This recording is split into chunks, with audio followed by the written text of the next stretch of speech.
Selamat pagi, Assalamualaikum warahmatullahi wabarakatuh. Selamat datang di mata kuliah keprotokolan. Kita mempelajari materi ke-8 terkait fungsi manajemen di dalam keprotokolan. Nah, kita akan mempelajari mengenai protokolan itu dimulai dari kita mereview kembali materi-materi yang sudah kalian pelajari sebelumnya terkait undang-undang nomor berapa, ada yang masih ingat?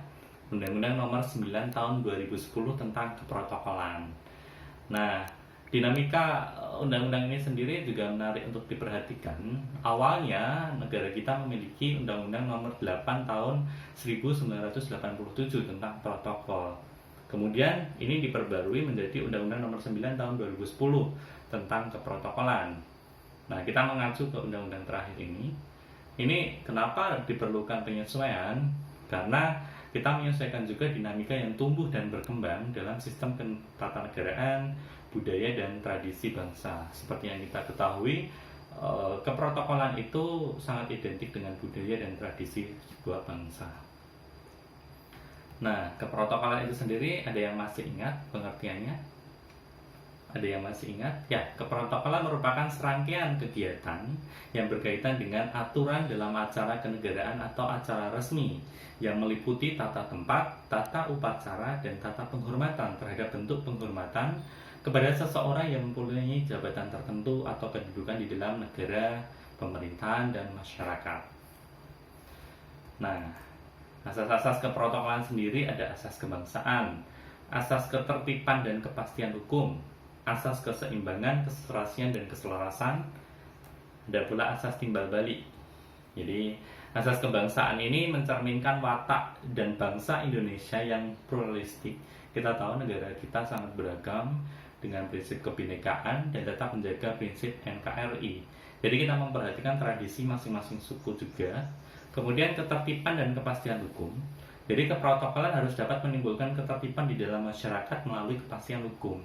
Makanya dari itu kita mengenal tadi adanya undang-undang keprotokolan yang kita kenal di Undang-Undang Nomor 9 Tahun 2010 tentang keprotokolan tadi. Nah, berikutnya adalah keseimbangan, keserasian, dan keselarasan. Jadi prinsip ini mengatur tentang keseimbangan, keserasian, dan keselarasan terhadap kepentingan individu dan masyarakat dan kepentingan bangsa dan negara. Jadi harus seimbang prinsipnya. Kemudian timbal balik. Jadi di dalam keprotokolan harus setimpal balas jasa terhadap keprotokolan dari negara lain. Misalnya begini, pejabat dari Malaysia datang ke Indonesia, kemudian disambut dengan baik oleh keprotokolan di Indonesia. Nah, saat pejabat dari Indonesia berkunjung ke Malaysia dalam acara ketatanegaraan tersebut, diperlukan asas timbal balik ini juga diberlakukan secara baik gitu. Jadi memanusiakan manusia di dalam sebuah pemerintahan ini juga ada di prinsip keprotokolan itu sendiri.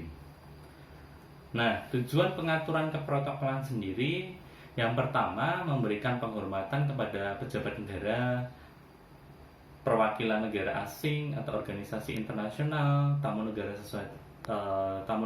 sesuai kedudukan dalam negara, pemerintah, dan masyarakat.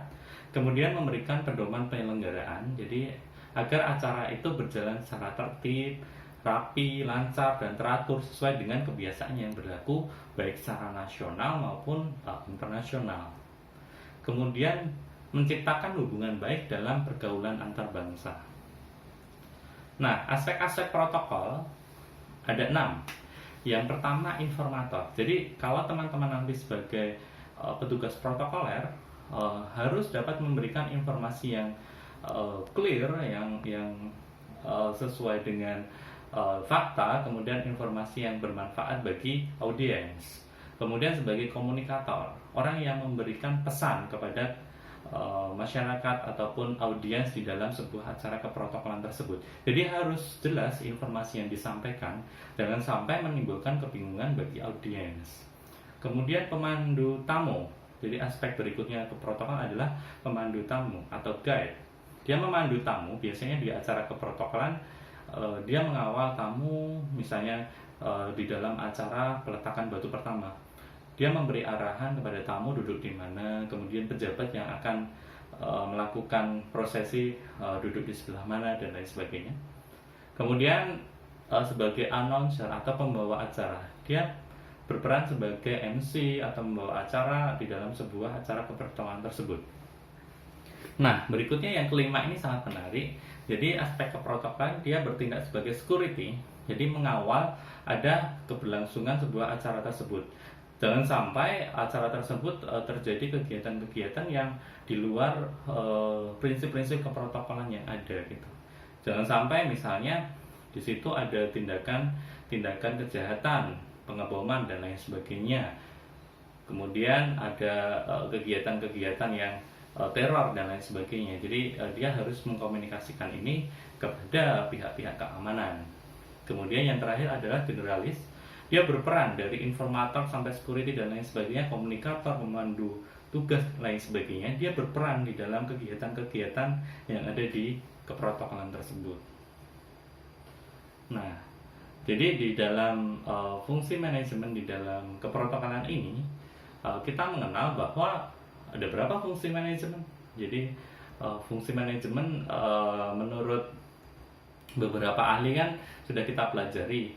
Misalnya menurut Josh Terry di sini ada planning, organizing, activating, dan controlling. Jadi keempat fungsi manajemen ini dapat diterapkan di dalam keprotokolan itu sendiri. Gitu. Misalnya planning, perencanaan. Seorang protokoler harus dapat merencanakan kegiatan ini dimulai jam berapa, kemudian nanti break jam berapa, kemudian diakhiri jam berapa. Dia harus bisa merencanakan. Gitu. Kemudian organizing, dia harus mampu mengorganisir kegiatan-kegiatan keprotokolan itu sendiri.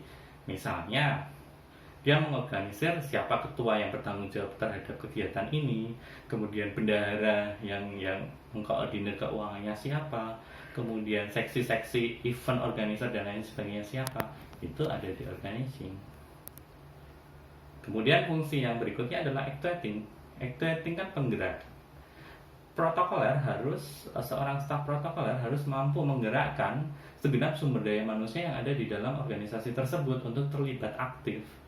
Kalau tidak ada penggerakkan ini ya planning organizing tidak dapat berjalan dengan baik tanpa digerakkan. Nah, yang terakhir adalah controlling. Perlu evaluasi pengawasan terhadap berjalannya acara. Apakah ada kendala-kendala di dalam acara dan bagaimana membackup-nya. Ini dipelajari di dalam fungsi manajemen di dalam keprotokolan. Nah, kalian telah mempelajari berbagai macam keprotokolan, mulai dari undang-undang sampai dengan aspek-aspek di dalam keprotokolan. Nah, selamat belajar dan jaga kesehatan. Selamat pagi. Assalamualaikum warahmatullahi wabarakatuh.